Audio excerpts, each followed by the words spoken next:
నేను నిరుద్యోగుల కోసం కొట్లాడతా, నాకు ఓటేయిర్రి, మీకు దండం పెడతా, మీకు కాలు మోపుతా, దయచేసి నాకు ఓటేయిర్రి. కాంగ్రెస్ ప్రభుత్వాన్ని అడుగడుగున నేను అంటగడతా, అడుగడుగున మొత్తం జోకే కార్యక్రమాలు చేసుకుంటా, తరాజులు పట్టుకొని జోకుతా, నేను ఆంధ్ర పచ్చ మీడియాల కన్నా ఎక్కువనే జోకుతా. నాకు ఓటేసి గెలిపిర్రి. తమ్ముళ్ళారా, అన్నల్లారా, మీకు ప్రభుత్వ ఉద్యోగాలు కావాలంటే నాకొక్కసారి ఓటేసి గెలిపిర్రు అని చెప్పేసి కాళ్ళ వెళ్ళ పడ్డ బలమూరి వెంకట పరిస్థితి ఎట్లుందో తెలుసా? మీకు ఆ విషయం కూడా చూపెడతా. ఇక ఈ 2-3 నెలల నుంచి నిరుద్యోగులు, ఓయుకు సంబంధించిన నిరుద్యోగులు, గ్రాడ్యుయేట్ చేసి బయటపడ్డ విద్యార్థులు, యువకులు, నిరుద్యోగులు అందరూ కలిసి మా ఉద్యోగాలు మాకు కావాలి, మా ఉద్యోగాలు మాకు కావాలి. ఏదైనా ఎగ్జామ్ రాద్దామంటే నీట్ పేపర్లు అంటే లీక్ అవ్వడు, ఇంకేదైనా ఎగ్జామ్ రాద్దామంటే ఆ గ్రూప్ 1 కావచ్చు, గ్రూప్ 2 కావచ్చు, ఈ ఎగ్జామ్లో అవకతవకలు, ఇంకేమైనా రాద్దామంటే జియో 46 అనే పేరుతోటి మొత్తం మరణ మృదంగం చేసిన ఈ ప్రభుత్వము. దానిపైన ఈరోజు ఇందిరానాయక్ అనే ఒక యువకుడు, ఆయనకు సంబంధించిన ప్రతి ఒక్క నిరుద్యోగ యువత అందరు కలిసి రోడ్ల మీద ధర్నాలు చేస్తూ ఉన్నారు. ఉద్యోగాలు ఇస్తారా ఇవ్వరా, ఉద్యోగాలు ఇవ్వరా ఇస్తారా, బలమూరి వెంకట యాడమన్నావు, మా ఓట్లతోటి ఈరోజు నీకు కార్లు వచ్చినాయి, నీకు డబ్బులు ముట్టినాయి, ఈరోజు కోట్లు నువ్వు సంపాదించుకుంటావు అని చెప్పేసి బలమూరి వెంకట నువ్వు దమ్ముంటే మా దగ్గరికి రా, మా కోసం కొట్లాడుదురా, నీ సంగతి ఏదో చూస్తామని చెప్పేసి బలమూరి వెంకట పైన నిరుద్యోగులు నిప్పులు జరుగుతూ ఉన్నారు.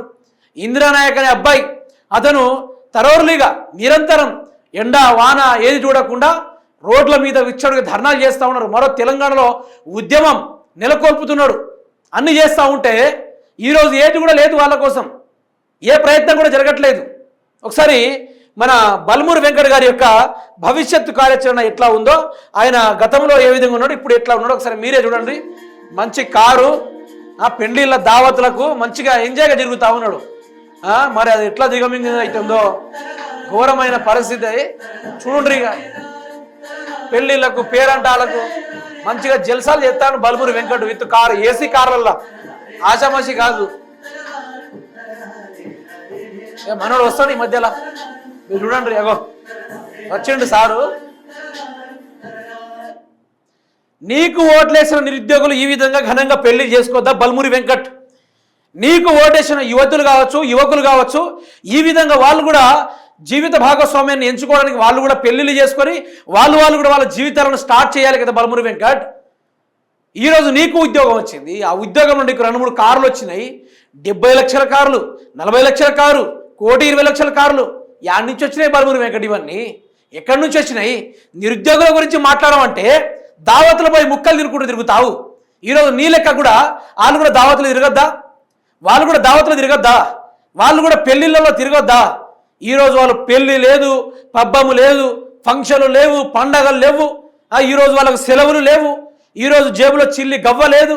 ఏం చేయాలో అర్థం కాక 20 ఏళ్ళు, 30 ఏళ్ళైనా కూడా ఉద్యోగాలు లేక ఈరోజు తల్లిదండ్రుల యొక్క డబ్బుల మీద వాళ్ళు ఆధారపడుతూ ఈరోజు రోడ్ల మీద ధర్నాలు చేసుకుంటూ ఇప్పటి వరకు ఏం చేసుకోకుండా జీవితంలో ఏమి అచీవ్మెంట్ చేయకుండా ఉంటే ఈరోజు వాళ్ళందరూ రోడ్ల మీద పండుకొని తిరుగుతూ ఉన్నారు. మీరు ఓట్లేయించి ఈరోజు మీరు విద్యార్థుల ద్వారా ఎంపిక అయ్యి ఈరోజు ఎమ్మెల్సీగా అయ్యి చికెన్ ముక్కలు, మటన్ ముక్కలు, దావతులు, దందాలు ఇవన్నీ చేసుకుంటూ మీరు తిరుగుతూ ఉన్నారు. మరి నీకు ఓటేసిన నిరుద్యోగులు రోడ్ల మీద తిరుగుతున్నారు కదా. 41 డిగ్రీ సెల్సియస్, 52 డిగ్రీ సెల్సియస్ ఎండలలో ఎండ వాన చలి తేడా తెలియకుండా పిచ్చోళ్ళ లెక్క రోడ్ల మీద తిరుగుతున్నారు కదా. నీకు ఓటేసిన పాపానికి ఈరోజు నువ్వు ఎమ్మెల్సీ అయ్యి 70 లక్షల కారు, 20 లక్షల కారు, 40 లక్షల కారు, 1,20,00,000 కారు, ఈరోజు ఆస్తులు నీకు పెరిగినాయి. మొన్నటిదాకా డబ్బా ఫోన్ యూజ్ చేయడే స్థితి నుండి ఈరోజు స్మార్ట్ ఫోన్ కొనే లక్షల స్మార్ట్ ఫోన్ కొనేంత డబ్బులు యాడ్ నుంచి వచ్చినాయి బలమూరి వెంకట్. ఆనాడు బండి మీద తిరిగిన నువ్వు ఈరోజు కోట్ల కార్లలో ఎట్లా తిరుగుతున్న బలమూరి వెంకట్? ఈరోజు నీ జేబు నిండితే సరిపోయిందా? ఈరోజు నీకు ఉద్యోగం వస్తే సరిపోయిందా? ఈరోజు నీ కుటుంబం సంతోషంగా ఉంటే సరిపోయిందా? ఈరోజు ఏ విద్యార్థులకు నేను అండగా నిలబడతా అని చెప్పినవో ఆ విద్యార్థులకు అండగా నిలబడి రేవంత్ రెడ్డి నువ్వు తప్పు చేస్తున్నావు అని చెప్పేసి ఏనాడని ప్రశ్నించినా బయటకు వచ్చేసి ఆ నిరుద్యోగుల తరపున ఎక్కడైనా ప్రశ్నించినవా? ఎక్కడ కూడా ప్రశ్నించలే కదా. దందాల దావతుల జల్సాలు చేస్తున్నావు కదా బలమూరి వెంకట్. ఎట్లా తునే బుద్ధి అవుతుంది మేము బలమూరి వెంకట్? ఈరోజు రక్తపు కూడుల్లో గెలిచి ఈరోజు ఎట్లా తింటున్నావు అంటున్నా? ఏ విధంగా తినబుద్ధి అవుతుంది? ఈ దావతులకు ఎట్లా పోబుద్ధి అవుతుంది? ఏంది బలమూరి వెంకట్ ఇది? నీకు ఏమైనా పద్ధతిగానే ఉందా? ఇదని అడుగుతున్నా. ఈరోజు ఎమ్మెల్సీ అయినందుకు వారి మనసులో చోటు సంపాదించుకోవాల్సింది నువ్వు. ఈరోజు నీ కార్యాచరణ చూసి వాళ్ళు కాండ్రించి ఉమ్మే పరిస్థితి దాకా వచ్చింది. మళ్ళీ ఏమైనా మాట్లాడతాడేనే రేవంత్ రెడ్డిని కేటీ ఇంత మాట అంటే కథం కేటీఆర్ మీద ప్రెస్ మీట్ పెడతాడు, హరీష్ రావు ఏదంటే హరీష్ రావు మీద ప్రెస్ మీట్ పెడతాడు. బల్మూరి వెంకట్కి నిజంగా మామూలుగా లేదన్నమాట. అయితే ఈయనే మొన్నటిదాకా కాలా వేళ్ళలో పడి అయ్యా బాంచిన అనుకుంటూ ఓట్లు అడుక్కున్న మనిషి ఈరోజు నిరుద్యోగుల పక్షాన్ని నిలబడే. నీకే మంచిది కదా బల్మూరి వెంకట్ గారు, మీరు ప్రజల పక్షాన నిరుద్యోగుల పక్షాన నిలబడితే రేపు మీరు తెలంగాణ రాష్ట్రంలో ఎమ్మెల్యేనేది, తెలంగాణ రాష్ట్రంలో మీరు ప్రధాని కూడా చేస్తారు రాబోయే రోజుల్లో. దయచేసి బల్మూరి వెంకట్కి నా రిక్వెస్ట్ ఒక్కటే, దయచేసి ఆ నిరుద్యోగుల పక్షాన్ని నిలబడండి బల్మూరి వెంకట్ గారు. ఆ నిరుద్యోగుల పక్షాన వెళ్ళి కొట్లాడండి బల్మూరి వెంకట్ గారు. రేవంత్ రెడ్డి ఇవ్వాలంటాడు రేపు పోతాడు, మీ పదవి కూడా అంతే ఇవ్వాలంటే రేపు పోతుంది.